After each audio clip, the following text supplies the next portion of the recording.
Welcome to Heavy Lifts. I'm Nat. This is AJ. We're here. Do I get a fist pump? Are we doing fist pumps? Great. We're here with Mr. Jesse Peone, president of the Salem Business Journal. Before we jump into anything, I got some really interesting questions about you, my friend. I want to call out my co-host here he's juggling a lot in his life right now. You know what? I respect the heck out of him. He's always carrying others while he's carrying himself. And I challenged him this morning to a little juggle action. And you were honestly very impressive. Well, are you talking to him or me? Yeah. Well, you were a professional soccer player. But AJ still got 17. He did. It was, I will have to qualify that statement by saying it looked like a center back 17 and not like a number 9 up top. There was a couple control issues. There's so many layers right now. There's some control issues, right? There was a couple balls that went here to here, shin, foot to shin, and then we got a couple that went up into the chest area. But you controlled it, which is just pretty amazing. So I want to start there and say, hey, thank you for accepting my challenge. There will be some work at home, and the next time that challenge happens, I'm going to be more prepared. I love throwing you. Just every night, he's just gonna. I love throwing you right into the deep end right there. That was great. It was fun for me. Jesse, want to talk about you today?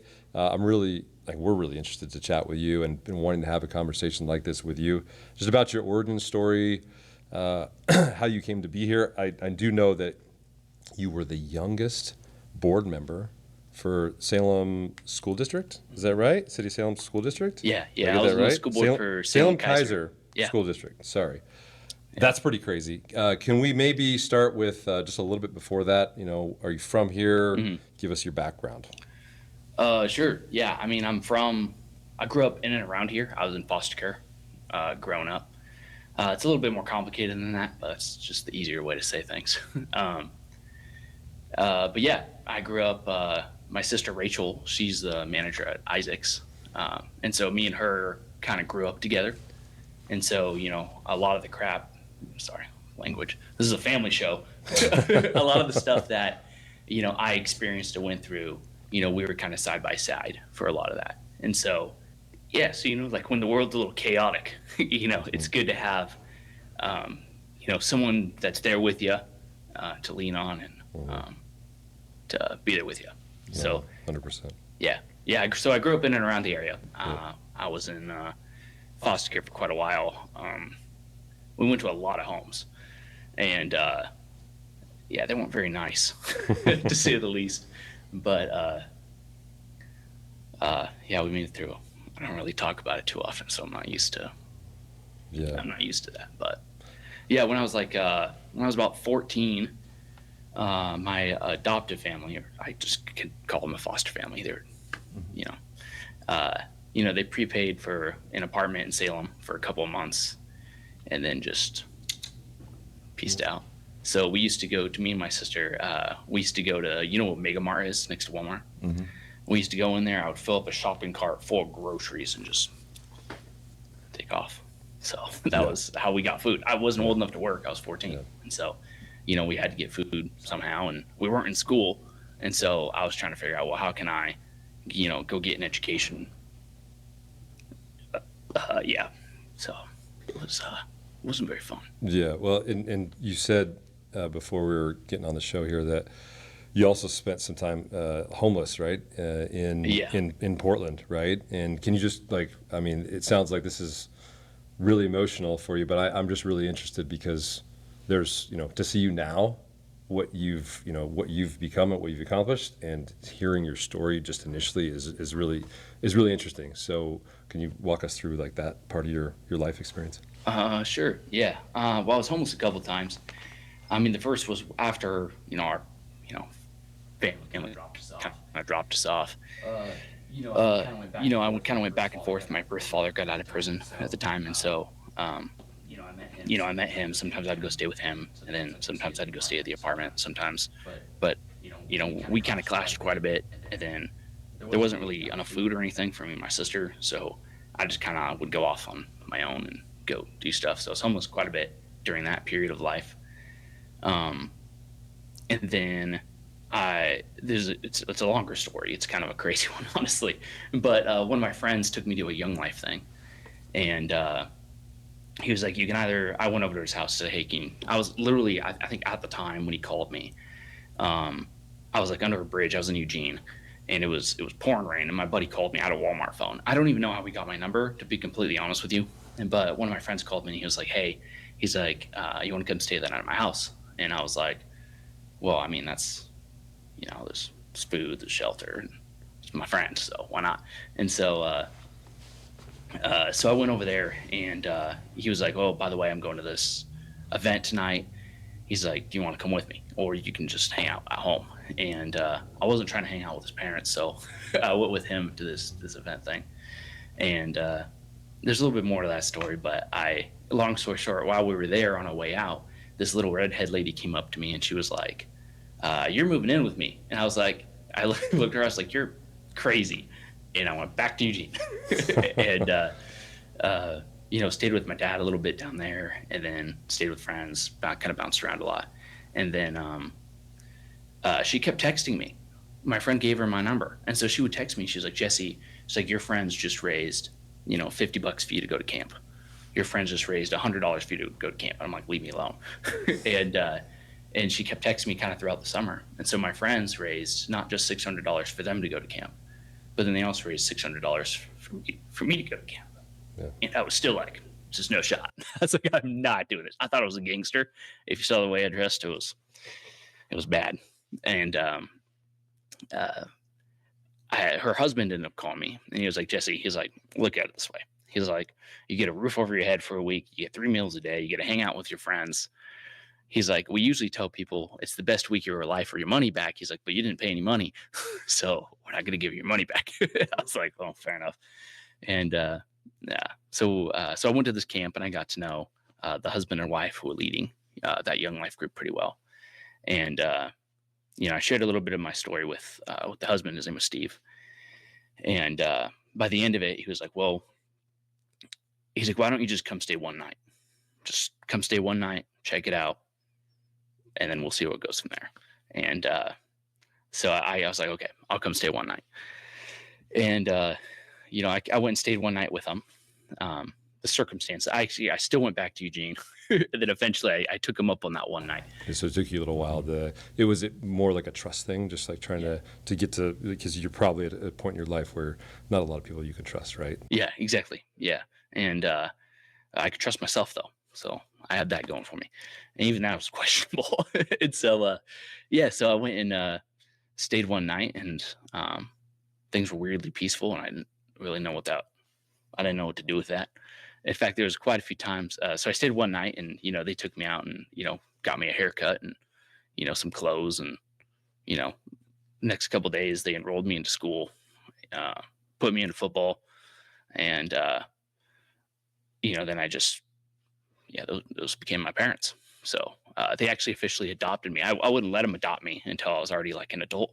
But and so how old were you at this point in time? I think I was 17 when I first moved in with them. And so I think, I was about 17. And here's kind of where the Portland homeless thing is. That's why there's a pre-log, is because it's a little bit hard to understand. Because like when I was in politics, for example, I would like share a little bit of my story with a couple like more conservative folks. And some people would be like, well, you chose to be homeless. I'm like, well, it's a little bit more complicated than that. Because the first time, that was not my choice at all. Second time, I was living with this family that, took me in. They didn't have to. I was already almost an adult anyways. And I didn't really know how to handle that. I knew, things were going to go bad. They were going to abandon me. And I was like, I'd rather be in control over me leaving as opposed to letting it happen. So you could feel that. You kind of knew that that's where it was happening. It was going to happen. In my head. I was all in my head. Yeah, okay. They're the sweetest people. Okay. Yeah, Gotcha. It was all me in my head.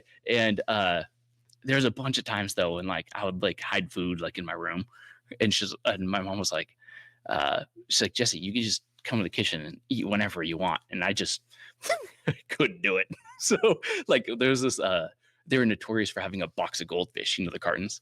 And I would always just like, it's in my room. I was like, I need these. I was like, what if I go hungry? And, but anywho, it was like my senior year of high school and I was behind in credits. And so I was stressed out because of that. And, I knew, like in my head, I just knew things were going to fall apart. And so I was like, I got to leave. So I went to Portland and, I didn't really have a game plan. I just knew that like, that's what I was used to that. So it's not like it was anything different. And so, I moved up to Portland and I was homeless in Portland for a little while. I ended up getting a job at like Sunglass Hut, worked some retail, got really good at selling unnecessary sunglasses. Those sunglasses are expensive. Oh yeah. Oh my gosh. Yeah, they're crazy. I once sold it was like an $800 pair of Dolce & Gabbana sunglasses with like a bumblebee on it to some old lady. I told her, don't buy this. And she it must have been crazy being in the situation you were at and then selling these like incredibly high retail like products. Oh right? yeah. Well, I didn't understand why I wasn't getting hired for a long time. Cause like I went to the Pioneer Place Mall. I went to every single store. I went to literally every single place. I went to the public library, printed out a resume, and I went to every place and I was like, I need a job. I need work. And I didn't realize at the time that I probably didn't smell very good. And I probably didn't look very good. And so, but like I was trying my best and I knew I didn't want to be homeless. I needed a chance, and I got turned down over and over and over again. And I was so frustrated because I was like, man, I know that I'm smart. I just like, I need to get there. And there was about, 6 months. I would sleep in this elevator in downtown Portland in one of the parking garages. And I would sit there. And at the end of every work day, these businessmen would go up the elevator and they'd be like in their suits. And at first I was kind of angry because I was like mad at the world. I was mad at a God I didn't believe in yet. And, but then like I started wondering, I was like, well, what do they go home to? Like what's it? And then I started like imagining like the wife and kids they go home to, or like the car that they drive. And cause all I got was this elevator ride up. And, then I started wondering, well, what's the difference between them and me? And then I thought about it and I had a lot of time to think about it because I had not much else to do other than work. And I was trying, working was tough. And then I realized that there's not really, I was like, the difference was like, you were just in a different position in life and it was time. Time was the biggest difference. And so I just knew, I was like, okay, I got to work my tail off. And so I, made a promise to God at the time when we were still questionable. And I said, if I'm going to really give it my all and I'm going to try my best to make it. And I said, if I do, then I'm going to come back and help kids who grew up like me. And, so far he's been holding up his end of the bargain. So, I knew I had to keep mine. So I worked really hard doing sales. I got a job selling like Google advertising with this firm up there when weed became legal. So I'd be calling dispensaries saying, hey, you want Google ads? And I got really good at selling those. And then eventually I ended up getting a small apartment. It wasn't very nice. Actually, my first apartment, you're gonna like this one. And this is we're still in Beaverton here? Or Portland. Yeah. So first I got a gym membership to 24 Hour Fitness, $30 a month, the cheapest rent I've ever paid. And I would sleep in the locker room. Okay. And then I got kicked out because I was sleeping on the bench in the locker room. Yep. So then I went into the bathroom stall and like, what are you gonna do? Tell me I'm not pooping? And don't. It's not good advice. But I don't recommend it. It was horrible. But at least I had a place to sleep. Yep. And then I could like work out, and then I could work, and then I could get food, and then that was kind of my system for a little bit. And then I met a guy there who had an apartment, and so then I just started renting this apartment from this guy, and then eventually I think I kind of hit a point where I was like, I need to go back and finish high school. Like I got to go back, and I felt like I was ready. And so the hardest part of this was I ended up calling the family that I ditched again after they helped me because I was so worried that they were going to hurt me. But then at least like I had money. Yep. I could get my own car. I could get my own stuff, and I was like, okay, I'll be good. Yep. So I went back and I finished high school, and then I was mad that I couldn't get into college. Well, I couldn't get any scholarships because of my GPA. It was horrible. But I knew I was smart. And so I was like, man, I really I want to get educated and I want to be successful. I was like, but I kept hitting these barriers. All of my friends ended up getting scholarships. And I was like, I know I'm just as smart as these dudes. I was like, the only difference is they had a stable home during school. And so I was ticked, and I was kind of venting to my dad about this. And then he was like, well, Jesse, he's like, you can either be mad about it or you can do something about it. And what he said versus what I heard, I think were two different things. And so I heard, at the time I watched House of Cards, and I was like, well, that's how you change the world. And so I was like, I need to run for office. So first I looked at House of Representatives, but I knew I wasn't ready. And then I got a job at Epic Fitness. That was that old gym near Fred Meyer. And I was folding towels, scrubbing bathrooms, folding towels, cleaning equipment. Yep. And this guy came in who was on the school board.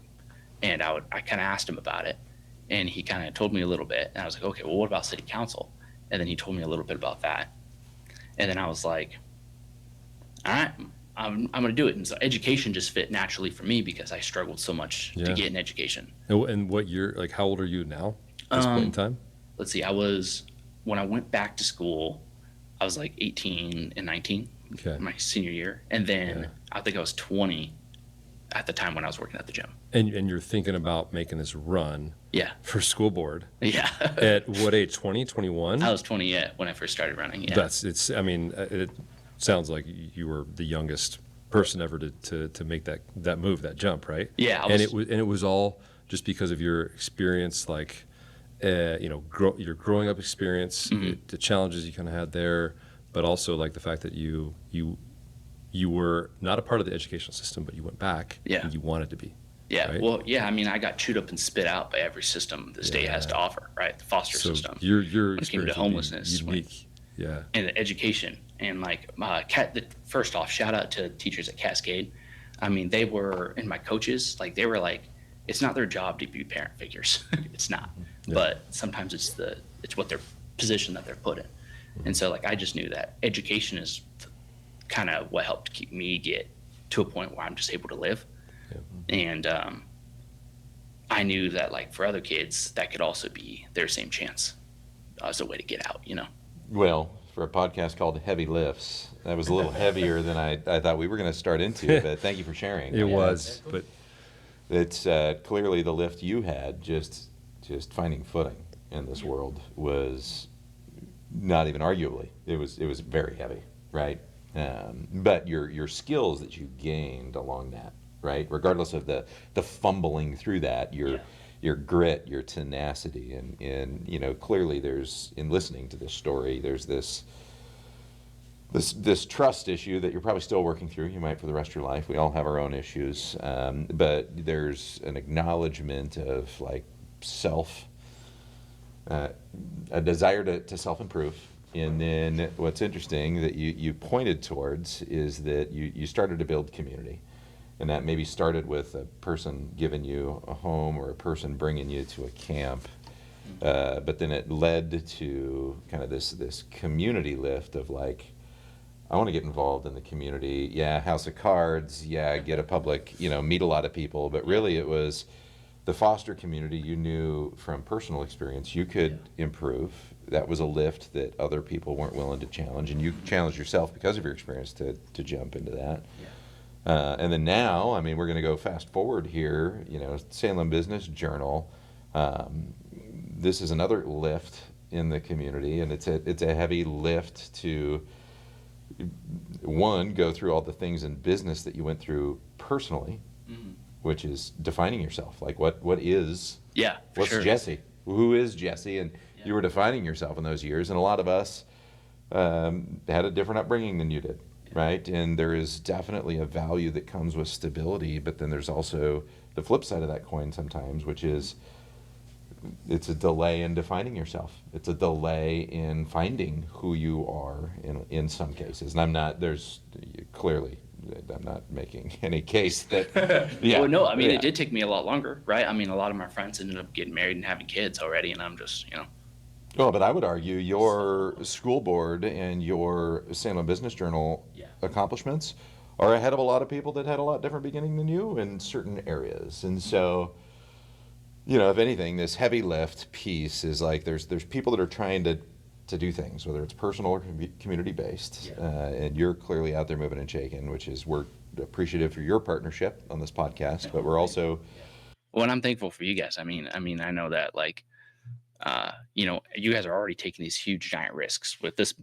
Millions of dollars is what you're dealing with. Millions and millions of dollars between this building, the Forge, 45th parallel. And so for you to be able to give,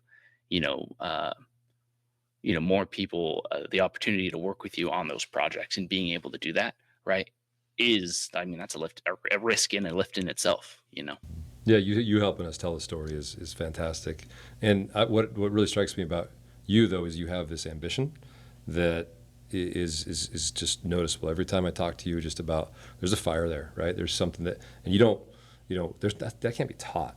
Like that just like it comes from within, I think. And talk about professional athletes and what makes them great. You have to have something there, right? That is not necessarily taught. I don't think it is. And so I think we're kindred spirits in terms of like, we're all trying to do something for Salem, right? Yeah. And we're all, involved as a community. So like, how, I'm curious, the SBJ now, like that production, how has that redefined you and who you are and, what direction are you headed? For sure. Well, I think the start is like how I got into the SBJ. And, so during my time on the school board, like I'm actually very proud of a lot of the accomplishments I did. I think during a time when it was chaos to be in politics, arguably one of the hardest times to be in politics, right? Our country is trying to figure out who it is. And I think, a little bit of ignorance helped me decide to run because, the guy I was running against was a director of a nonprofit in town. It's been around forever. But I just, I worked really hard. And I knew that, I didn't have the experience a lot of these people had. And I didn't have, a lot of the, finances and the backing that a lot of these people had. But I could work hard. I could outwork them. And so, when I campaigned, I knocked on probably over 10,000 doors. Mm-hmm. And when I got on the school board, I joined every committee I could, trying to learn and just be a sponge. And but as I kind of progressed in politics, I also progressed in my leadership within like the tribes and my people, and that became something that was really important to me. And I realized that in order for me to be an effective leader, I think in the long run, I needed to I needed to strip myself of like political party and of ego the best I can, and really focus on the community and not just on me. And so I tried my best to like implement that in the way that I served in office. And then eventually, like, I realized that maybe being in office, because I didn't really want to be a politician. I wanted to help kids and like make a difference. But then I realized that when you're in office, you can't do freaking anything without people being mad at you. You can be like, I want to help these kids. And you're like, oh, you don't want to help those kids? Like, no, I also want to help those kids, but I also want to help these kids. And so it was like, I felt like there was a fight no matter what you wanted to do, even if it was a good thing. Yep. And and there was a lack of desire to want to be better. I think within some of the leadership in town at the time. And I was just, that frustrated me. And then I saw, I was lucky enough to be introduced to Jason Tokarski from a groundwork group, and he became a mentor for me, and then I got to see between like him or Dick Withnell or Rich Duncan or you guys, and I got to see these different business people who were able to make a difference in the community without being elected. You could just go do it. And there's nothing stopping you from doing it. You just go do it. And so then I thought about it, and I realized that I thought I could be more effective in the private sector than I can in the public sector. And makes sense. Yeah. And so like instead of me being like, the vote didn't go my way, I could just do it. Yeah. And so instead of like sitting on a committee to talk about housing, I could save up some money and then maybe go build it. And so that kind of mindset shift happened while I was in office, and trying to be more intentional with what I'm doing. And one of my really good friends, Jonathan Castro Monroy, me and him have been friends since I was like 21, because there weren't very many of us who were young and who were involved at the time. And we became super close friends. And at the time, the guy who owned the Salem Business Journal, he'd owned it for like, I don't know, 34 years or whatever. He was leaving town and he had some health issues or something. And so Jonathan calls me and he was like, Jesse, we always talk about how we want to make a difference in the community and how we want to, make an impact here. Here's our chance. And so I was like, oh, yeah, give me a minute to think about it. So I went and thought about it. And then I called him back. I'm like, all right, let's do it. So hell yeah. Yeah. So that was about 2.5 years ago, I think, by now. And for the first year, we lost way too much money trying to figure out how the heck to run a paper. And then the second year, we kind of got that under control, the business part. And then the second year, we were like, okay, well, how can we make this really high quality, like as far as like the articles go? So we went and recruited some really good journalists. So like I recruited the head of the journalism department at Corbin, Promise King. He's the CEO of the League of Minority Voters. Wyatt Jones, he's one of my really good friends. He's also was a law student at William University. And so like we went and recruited some people who we thought were pretty good writers who had good insights.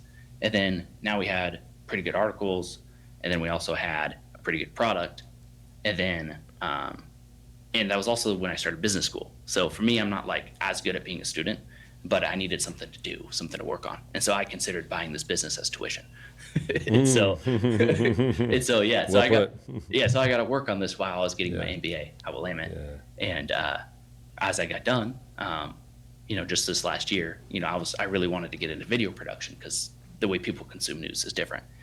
And my business partner, Jonathan, he has a bunch of other projects that he's working on. He's on his own mission. And so we both, sat down and, I bought him out this January. And so that's been all the shift you've seen with the SBJ as far as like video production and podcasts has been since then, because I've been able to just take it this direction and kind of take us to where I think we need to go. So you've assembled a media team. You're working on, you got some successful podcast views, right? You've got some regularity to that, and you're working towards something. So if you had to paint a vision of the lift or where you're headed with SBJ, like what are your targets that you're going towards right now? Oh man, well this excites me. Okay, so yeah, I don't like talking about past. That's not happy at all.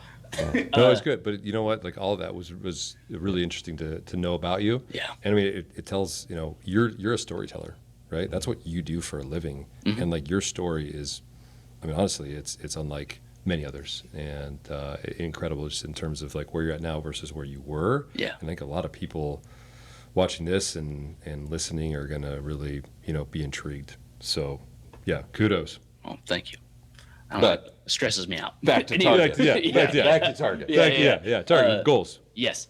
And so I guess I'm kind of at the point where I need to explain this a little bit better to people, because they see like, what the heck are you doing? So here's the thought process behind the podcasts. The way that people read a newspaper, you can have news, sports, crime, and it makes sense in a print paper. In video format, that's pure chaos, like to consume stuff like that, Totally. And so being able to have it in video, I needed to streamline each one into different topics. And so, for example, so I reached out to some folks who I know, who I think I look at and I'm like, okay, they're good people, like good, genuine people who also have potential to be, the next leaders of our city in the future. And they have good hearts, and they can see the vision. And so, I reached out to, Aaron Van Cleef. He's one of my really good friends. And, we kind of co-host the SBJ podcast together. And then he does a lot of the media stuff. And then Jordan Hill. So I went to Jordan and I was like, hey, I want like a business podcast, because we used to write these articles that give people business advice. That's what we would call them, is business advice, because they're not about business news. They're about like, how can I better my business? And some people want the business advice, but they don't care about the news. They don't want to watch it. And so by separating the two podcasts, it allows the people who want to hear, in 20 to 30 minutes, how can I make my business better? They can go listen to that podcast, and they don't have to deal with the news. Or people who care about the news, but they're like, I'm already seasoned. I don't really want that advice. They don't have to listen to it. So we separated them. And so Dirt to Sky is one podcast, right? That's separate. That's the more business advice side. Yes. And then the other side is what your content you give us. Yeah, and that's more of like of relevant events, things that are happening, newsworthy things. Yeah, and then we have a couple others. Like we have one about AI. That one's just starting off. We launched one in Spanish to serve the Latino community. Specifically, we didn't want it based off of race. We want it based off of language. For when language is a barrier. So that one's completely in Spanish. So if people want to do an English one, they can come on the English one, Yeah. So we wanted to make sure it wasn't race-based, it was language. And so we did the Spanish one, and then I'm starting one, kind of like a personal project called the Native Podcast, where I'm talking about like Native American issues, Native American events, and Native American history, where I'm going talking to elders like out in their reservations. That one's not SBJ, it's more just a personal project. And what is your connection with the Native American community? I am Native American. Okay. Yeah, so I'm a citizen of the Confederated Tribes of Grand Ronde. Okay, gotcha. Awesome. Yeah, and when I was on the school board, I actually got appointed and then elected onto a national board for Native American education with the Oregon School Boards Association. Yep. So I'm actually like ridiculously good at like policy stuff, by the way. That's like something I'm really proud of. But yeah, so that's something I really love. But my vision with the SBJ overall is I want to make Salem a really cool place to have a business and start a family. Because otherwise, like, why else are we here? And, the outlet that I get to do that is through media. So that's through, like, news. It's through, video production. Like, because I already have the camera equipment, so we can go, also help people tell their story. And so I think in a town where in the past we haven't really been known for anything, I would like to do my best to put Salem on the map and make it a really freaking cool place to live. That's the end goal. And the way that the SBJ can play a role in that is by telling the stories. And so, we don't dabble with a lot of social stuff, right? I don't do like kids sports, and I don't do like social issues. Like we don't tackle like abortion or LGBTQ stuff as much unless it pertains to business. So we do like business, finance, economy. Your lanes. Yeah, exactly. Yeah. And so we try our best to stick with our lanes. We will do those stuff if it ties into business, but we try our best to stick with those kinds of things. And so that's our lane. Our lane is, the economy, it's business, it's finance. That's our lane that we get to operate in. And then within that lane, I'm trying to get us to that point of making Salem better. And I believe the best way to do that is by, having the local economy thrive. And so, you have like the chamber who does like a lot of the advocacy, the training, they do events, they do all that stuff. And, or you guys are up building things. And then our mission and our goal is to help tell that story in a way that helps people. It tells the story in a way that matches your intention of what you're trying to do. All right, I'm taking it all in. I can't stay quiet any longer. He's processing. Oh, man. He's about to transmit. Here we go. It might be a challenge or it might just be but I'm listening. And as I hear your story, where you're finding the most success is when you recruit talent. And when we call it talent, your definition of talent has been good human, a future leader, right? Someone that you think has a genuine desire to bring Salem forward, right? And I'm going to pause there. I'm going to say, Nat and I can tell you from experience that when you take on a project like the J.C. Peone renovation or the Forge renovation, there's no one human out there that can do that lift. Absolutely not. The strength of your team is everything. And if you do not have a good team, your what you can lift is that much, right? And you learn that in your prequels, in your pre-story, right? When you tried to do it on your own, you could only lift so much. But when you finally let people in and then invited community in, your lift you can lift bigger things. And so as I take all of this in, one of the tough parts of the silos of this whole adjustment in media, and you bring up some of it, from the written consumption to the video consumption to the TikTok brain of 15 seconds for everything, right? Is how do we tell, what is the story we're telling? Yeah. And then, if you're just someone who tells other people's stories, you're the news.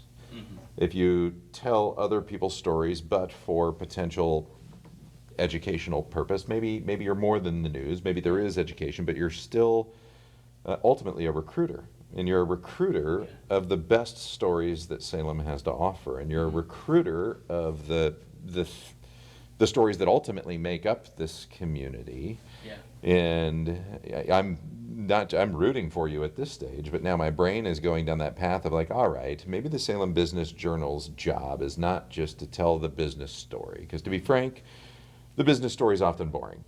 And when you're in the thick of it, the reward of the success is unbelievable. But when you're trying to outwardly talk numbers or finance or problems or, whatever struggles you're going through, the person that's in that story knows it intimately. But to get someone acclimated to a story as complex as like your beginning, right? And most of these business stories are 3-year stories. So how do you encapsulate it to a 15-second run? But that's my challenge is, all right, so after you hear this, I don't think the Salem Business Journal is just telling business advocacy stories in multiple languages. I think the SBJ, the Salem Business Journal, is almost like the journal, right? This is the, if rising tides rise all boats, if a successful business ecosystem, yes, there will be direct influence on certain businesses that you see,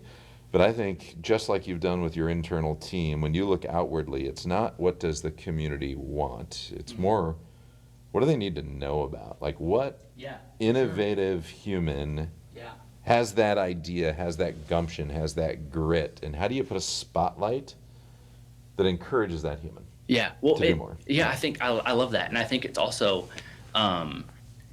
trying new things and not being afraid to take that risk. Like, for example, instead of me just saying, oh, this is just what they're doing and just regurgitating what other people are doing, one of the things that we've been trying to doing is push the envelope in different ways. Like we threw on like a selfie museum, which was a pretty wild thing to do.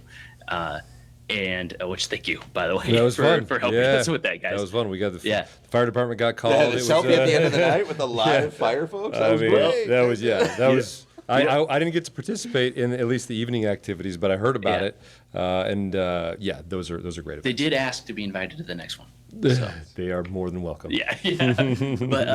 But it's things like being able to like try new things and take like risks. And like for example, one vision that I have for like how I think Salem can make a name for itself, and I want to hear you guys' thought on this. I think I talked to you briefly about this Nat one time. Is how do we make Salem known for something? And I think we have some pretty good opportunity. And there's two things that I really think would make Salem really cool. And when a good example of this is Boise. So there's two things that I think they're small things. They're not like, they don't take, I think, that big of a lift. Maybe a little bit of a cultural lift, but not like a ton. Is what if we were known to be a place of like art and music? And so think about this real quick. So I just wrote a story that published like yesterday. I haven't made the video for it yet because I've been busy with this stuff. But about how hard it is to get a sign for your business in Salem, which, I love a lot of our city folks. At the same time, I have a lot of businesses talking about how hard it is just to get a sign outside their business, right? And imagine if the same goes for like murals. So we have a couple of murals in town, right? There's a couple of them. They just painted this parking garage. That looks pretty cool. Yep. Now imagine if we had artists and building owners were able to paint giant murals on the side of their building. And this alleyway, which can look a little grungy. Imagine if some of these walls had like really cool art on it. And imagine over that course of that entire year that they're painting this art, there's going to be more activity. People are going to want to come check it out. And if there's more activity, we have a lot less crime because there's just more people around. Less crime, homelessness becomes a little bit less of an issue because, there's traffic coming through in and out. And then the second part of this is we might not be the place where, Kane Brown comes every single year. He did come one year. But what if we were the place where smaller artists made a name for themselves? And I think that would be such a cool thing. Because imagine, whenever you go to like a $20 concert, like in Portland, right? And you get to see someone before they make it big. And you get to carry that story around with you forever. There's always, like most states have a little town like that. Ours used to be Portland, but Portland decided to run itself into the ground, which means that spot is ripe for the taking. And so if we were able to have like cool, like underground artists be able to come play music, that would be so cool. And I could be wrong on all of this, but the point is, beyond just the SBJ and regurgitating what other people are doing, I'm also trying myself to find out, okay, what can we do to make Salem better and cool, and what vision can I paint, and how can I help make it happen? And so I'm pretty sure, Nat, that he just put the tee there and put a softball on it and handed you a foam bat and said, just like you said, can you get to 10 or 25, whatever we were going to argue about there, juggles. I'm just going to say, can you hit it off the tee, or do you need help? I think I can hit it off the tee, but I mean, Let's go. What are we who are we making jealous here? I mean, do we need to bring that into it? I mean, I feel like that's where he's going. I like where you went with that. So before you go there, what you're talking about describing is like one part like Nashville, right, with the music scene, right? You're also talking about in London, there's actually a tunnel where it's probably a good 500 yards of just artist renderings, and they're just in there, they're just painting at all hours of the day and night, and they've taken a place that was like old and grungy and doesn't look very good, and is just a tunnel, a cave, and they've created an experience for people, and it's really, really cool. So that kind of draws my mind, and then I think about leveling Salem up, and about what AJ and I have had a lot of discussions about how that happens, and with the community engagement we need. But I will pass the baton to you because I think this was something we've talked about before. There's a business component and there's a need. Let's start with the need. And the way we deduced it is there's a deficiency of fun. There's a deficiency of fun in Salem. No, it's not so lame, but even when I came here and Willamette University to play soccer 25 years ago, right? That was a nickname. When you could juggle 20 times. But there's a deficiency of fun, and COVID kind of led to that. But there's this whole like younger community that's like ready to get back out there. But the problem is the businesses didn't have the consumer base to get there. And so building this is eating an elephant. It's one bite at a time. You have to build the consumer base, then build the fun. And then when there's enough consumers that they can't get in, then more fun happens, then more consumers, and then more. So the first part of the snowball is the hardest piece. Once it's getting going, you just roll it down that hill, right? Yes. So part of what we've engaged in, and I'm excited to say, is, I hear that at the Forge, there's this like area with a speakeasy bar that's going to be throwing underground parties with like underground artists, and how do we get into those? I don't even know. Stay tuned. And then you come over to Jesse Peone, and I hear that we're working on this thing that's like a night market that is focusing the hours to maybe only 20 hours a week, 2 days a week being open, but every weekend, 52 weeks a year, we've got underground entertainment, reinvented food court, and a place for the artists to come showcase and sell. Man, so we're intersecting here. We're intersecting here. Yes. So I think we're all on the same boat with you. You brought up that you're stupid good at policy, and I'm going to end up testing, not on this podcast, but your policy. Let's call it ship driving or leadership, which is different than policy crafting. But I do think that the painting a vision is important in public policy, because until they see it in full color detail, they don't know. Yeah. A lot of people can't picture it. Yep. They just don't have it. And it's not like bad. Like they have different skills. But yeah, it takes someone who can see it. So with AI, to be able to do that. Yeah. I think you could go down Electric Alley, right, for these 3 blocks, and you could take photos, and you could say, AI, give me some really cool street art that sits here. Yeah. And maybe you start with 1 alleyway. Maybe you start with 2. Like, I'd like to start with the whole city and sign code, but I would say it's too big of a bite. It's going to be hard to swallow that first bite and chew it all up, right? But I'm in. And getting music on Friday nights, I love. That was what I'm going to miss most about the Rudy's experience, is the guy playing the trumpet, right? Yes, I love that just shows up. Like, how do we? And we've got a loading dock down here in the alley. Yes. Like you mentioned it, Jesse, when we were talking. We just pull that thing up. Did he tell you about this? And you just pull that thing right up, open up the door, and there's somebody in there playing for you in that alley. And maybe there's somebody AJ. Over there, in Chemeketa where Rudy's was, right? Yeah. Okay, so we were talking about this. Me and Nat were walking down this alleyway, and I told her, the timing was crazy for this. This is crazy. Well, this lady was just singing. It was the most beautiful voice we've ever heard, and we're like, what is happening? I thought she was singing playing. in the Chemeketa Parkade next door. There's like 3, levels to get up to on the stairs. Yes. She was in the second level of the stairs. Just singing. All of a sudden, just breaking into song. And we were like, we thought speakers were playing. Yeah, the acoustics are unbelievable. Yeah. But what we were talking about is then we looked over there and I was like, dude, Nat, what if we had a concert back here? Because you could shut off like both sides of this alleyway. We open up that garage, you can have the drummer up there, and then you could have the singer there, and we could rope off this. I'm going back to Empire side. Records in my head. I can see it on the rooftop. I can see this happening. We could rope off this side of the parking spots, and people could stand there.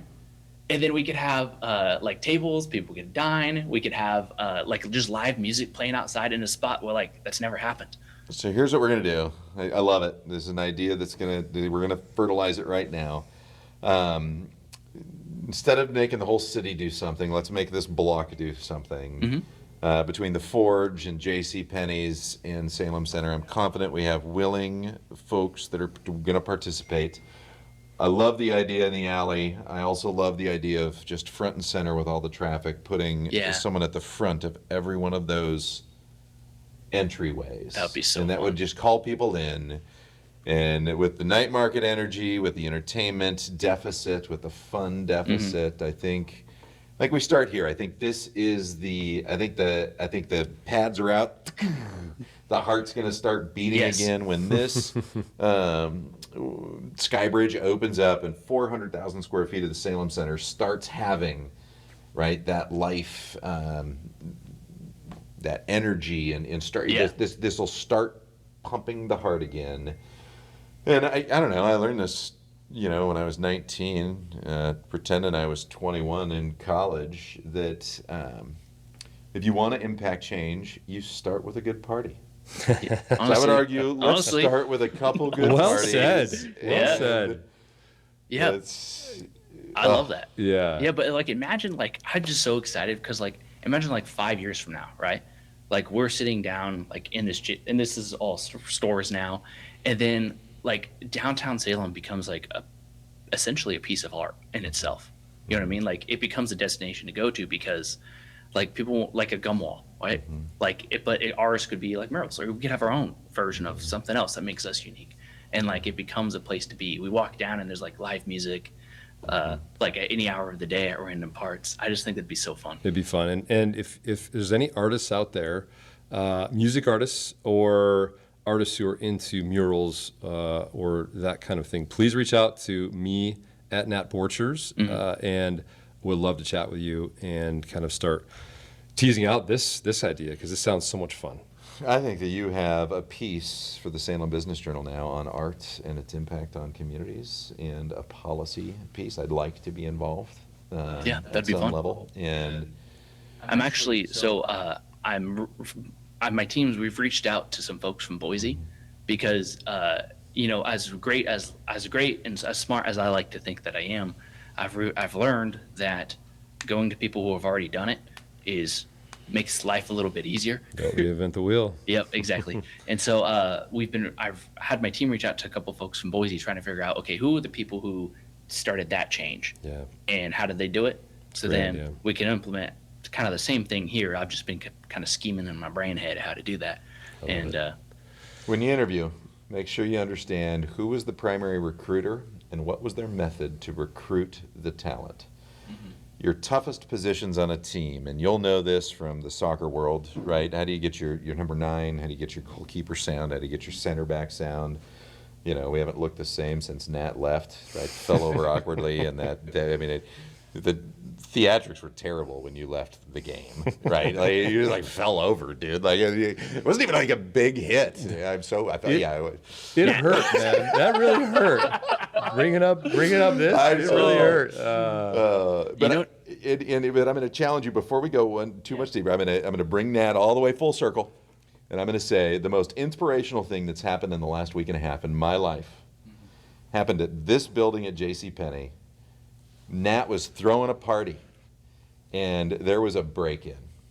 There was broken glass. Someone had to deal with it.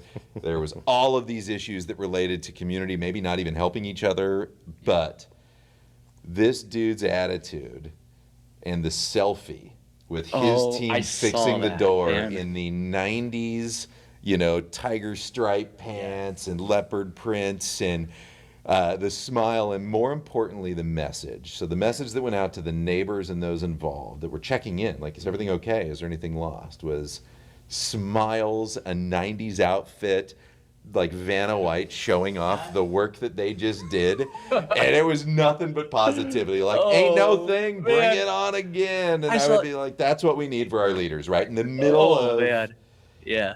There was so many things that you could have found the negative side in that situation. The break-in, and you have an experience with part of that, episode, but like to have your leader on the team in his 90s gear, ripped from a party that's still like pumping out positive vibes, like that's, you need to find those humans as much as you need to find, don't focus so much on the what when you're doing your Boise, focus on the who. And if we can find those people, and by the way, if you can tag those people, if you know someone that's a change maker in this town, we need to throw parties for change makers. We want to talk to them. Yeah, let's hang out. Let's have a party together. Let's ideate, right? And we want to be part of that big change that's happened. So Jesse, is there a way people can find you? Is there anywhere you want people to go to connect with you? For sure. Yeah. I mean, you can find me. My personal Instagram is at Jesse Peone. Keep it simple. Okay. Or SBJ Oregon if you want to reach the Salem Business Journal. Love it. And yeah, those are usually the two places: Facebook, Instagram, TikTok. If you throw a rock, it might hit me. So yeah, fantastic. Yeah. Okay. Well, thank you so much for being on Heavy Lifts. Yeah. It was really awesome to talk to you about. There's a lot of lifting that you've done, and I think collectively we want to do together. So we're excited about that partnership. Well, I'm excited. Seeing you guys do what you do inspires me to keep pushing, because I'm like, man, I want to do that. And so, thank you guys for also not just being like good at what you're doing work-wise, but also just being good humans. And like, I like picking your brains whenever I get the chance. Yeah, there's good reasons to know us, right? Some of us, right? Yeah. AJ's got to get the last word. Say something. What are you going to say to end this episode? Nope. I'm just going to say, as you drive by that sky bridge underneath Salem, J.C. Penney and the Forge, just cat call and give a honk to our boy Jesse. He's going to have podcasts live on the sky bridge here in a couple weeks again soon. We're just live inside the building now. Yes. That'll be the hub for the podcasts and all of our stuff. And look up there. You'll see things happening. Yeah. And wait for a party invite, Salem. Yes. It's coming. It's going to be fun. We should do a party on the sky bridge. Why not? Of course we will. Okay, we're in. I have to talk to the fire marshal about that one, but yeah, we'll make sure it happens. Okay, no fog machine this time. Awesome. Well, thank you, Jesse. It's been a pleasure. Thank you, AJ. Thank you for listening, and we'll see you next time.